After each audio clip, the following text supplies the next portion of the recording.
Welcome to our 12th option video. And now I'd like to explain to you why it is that people use options.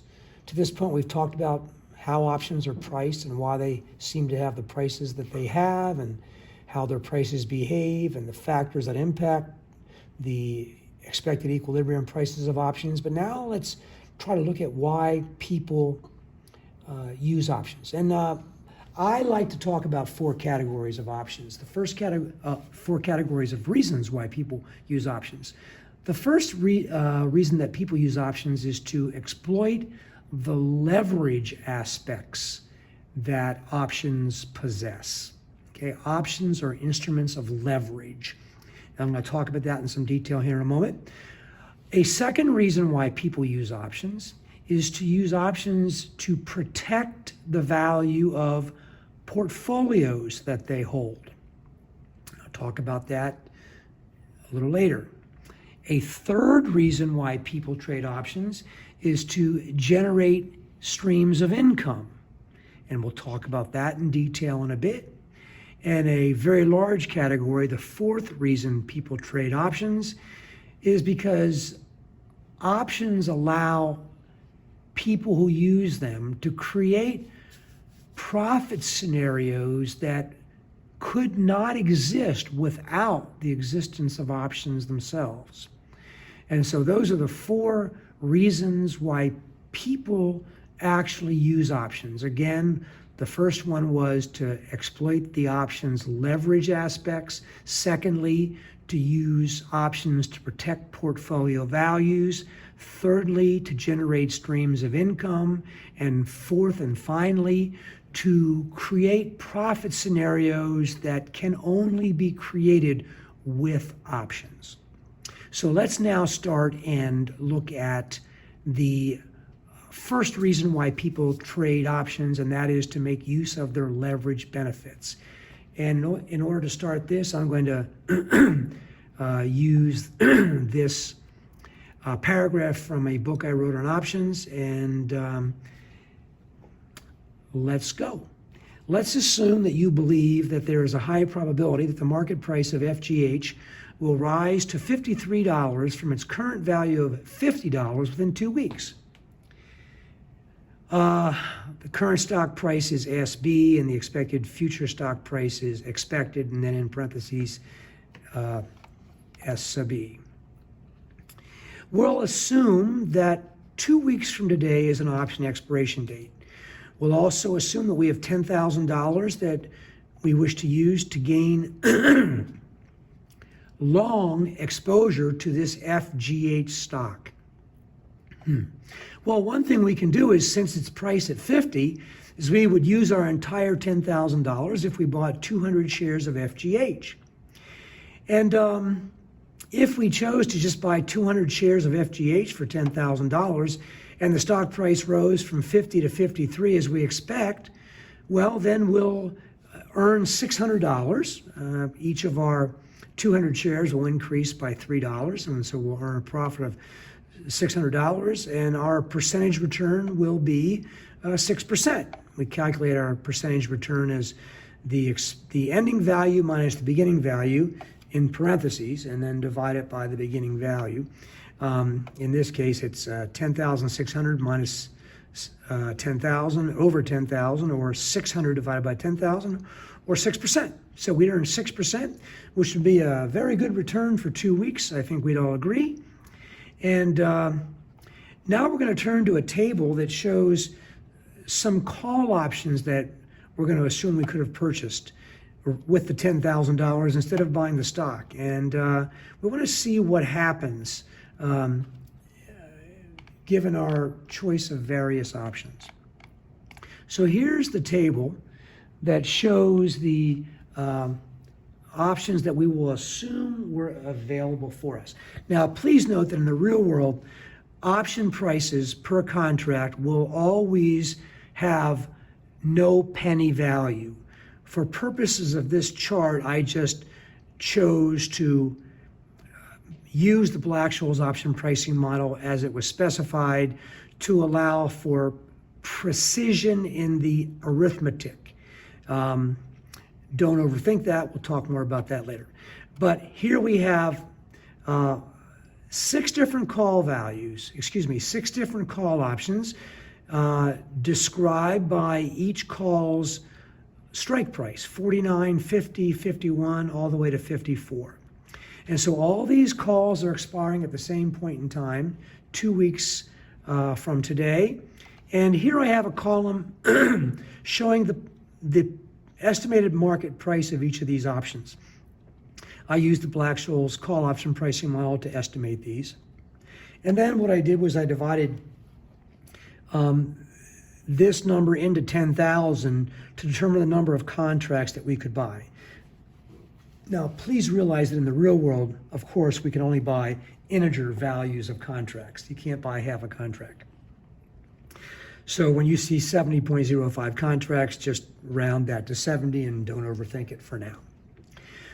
So, and then I'm also going to show the expected contract value at option expiration, and the expected profit to be earned, and the expected holding period return. Now, here again, we have the stock price at the beginning of the period 50 and the expected stock price at the end of the period 53. So this entire chart is based upon the expectation the stock price will be 53 and currently is 50. So here we see if we buy the 49 strike call, that gives us the right to pay $49 a share. Well, first of all, we'll note that that call option is $1 in the money since the stock price is currently 50. So we'd expect its price to be more than $1 on a per share basis or more than $100 on a per contract basis. And of course, here we see a per contract price, and the price is $142.75. In the real world, it'd probably be $143 even. So if that's today's price, actually not today's price, the price actually at this very moment, prices change all day long as a consequence of the interaction of demand and supply forces in the market. Well, that means we could afford to buy 70.05 contracts at that price. And if we indeed bought those contracts and held those contracts through expiration, then, and our expectation that the stock price would then be 53 ends up being precisely correct, although that's highly unlikely, let's assume that that's the case, then we will then at that point in time have the right to pay $49 a share for a stock that has a market price of $53. This means that the intrinsic value for the contract will be $400. Now, I own 70 of these contracts at $400 each, which means I've got a little more than $28,000 in value. I spent $10,000 to buy them, and so my expected profit is $18,021, and my expected holding period return, calculated as $28,021 minus $10,000, all divided by 10,000, is 180%. That is a great expected holding period return, and you can compare that to the 6% return we would earn if we had just purchased 200 shares with our $10,000. Well, we also could have purchased a call option with a strike price of 50. And the 50 strike price calls per the Black-Scholes call option pricing model would have a price of approximately $82 a contract. Since we have $10,000, we could afford to buy 121.84 contracts. Of course, you can't buy anything but integer amounts. And if we did buy that, we'd have the right to pay 50. If the stock price at expiration was 53 as we expected, the value of the option then would be, well, we'd have the right to pay 50. The market price of the stock is 53. S minus X is 53 minus 50, or 3. That's bigger than 0. 3 times 100 is 300. So the expected contract value at expiration will be $300 each.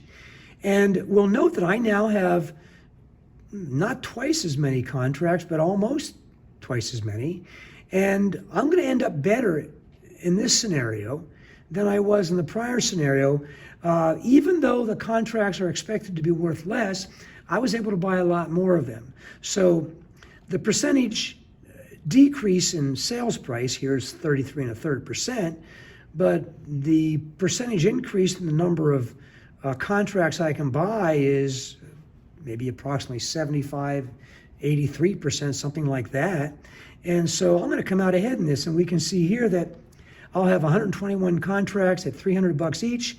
That's $36,551. I spent $10,000, so my profit is $10,000 less, or $26,551. My expected holding period return is 266%. And that's a wonderful return, mind-boggling return for 2 weeks, and compare that to the 6% return on stocks. Now, continuing, I could buy a 50, rather than buying the 49 or the 50, I could have bought a 51 strike. Now, the 49 was in the money, the 50 was at the money. The 51 strike call at the time when the stock price was 50 was out of the money, and it was priced less, of course, $41.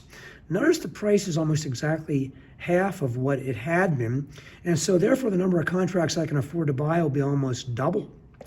And so double the contracts relative to the 50 strike, and now the price falls from 300 to 200. It's a $100 decrease. That is a 50% decrease.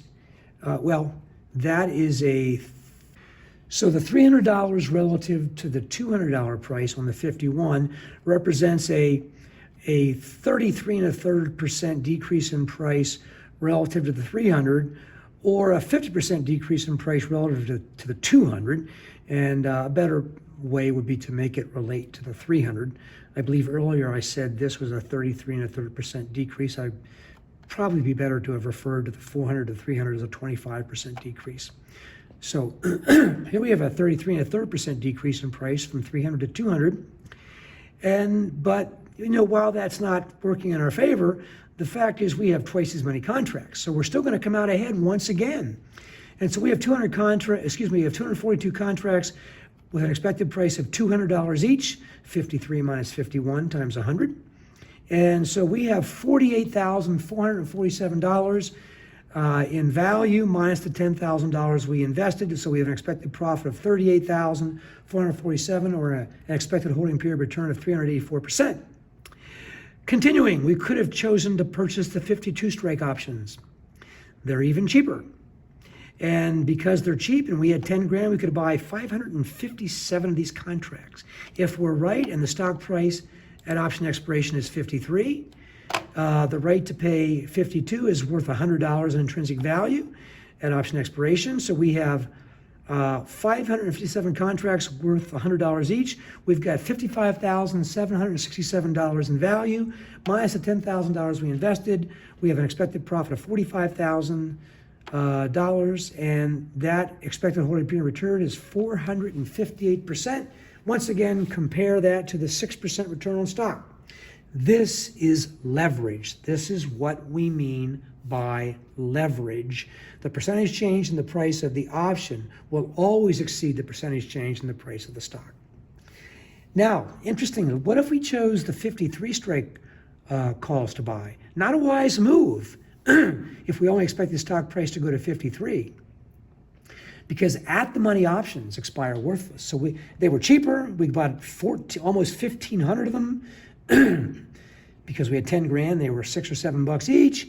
But the right to pay 53 when the stock price in the market is 53 at or right before expiration is worth nothing.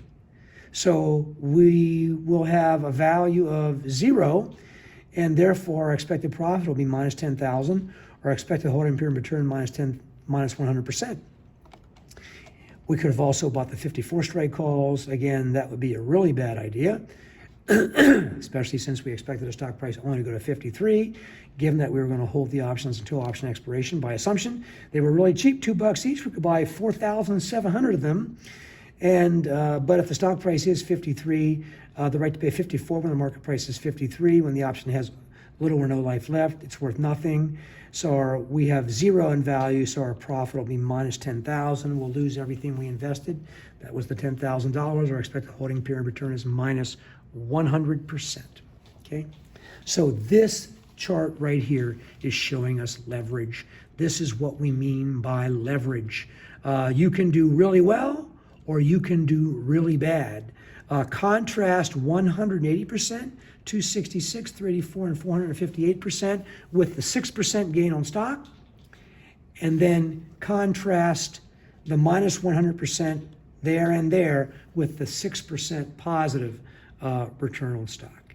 And this is really what leverage is about. Now I've prepared another chart, another table rather, that is actually quite interesting. This table here is showing holding period returns for circumstances when the stock price at the end of the period was anything from 48 to 58. Remember, we expected the stock price at the end of the period to be 53. But here we're saying this is what it actually was. And then we have those 6 calls that we could have purchased. And here we're just showing the HPRs, okay?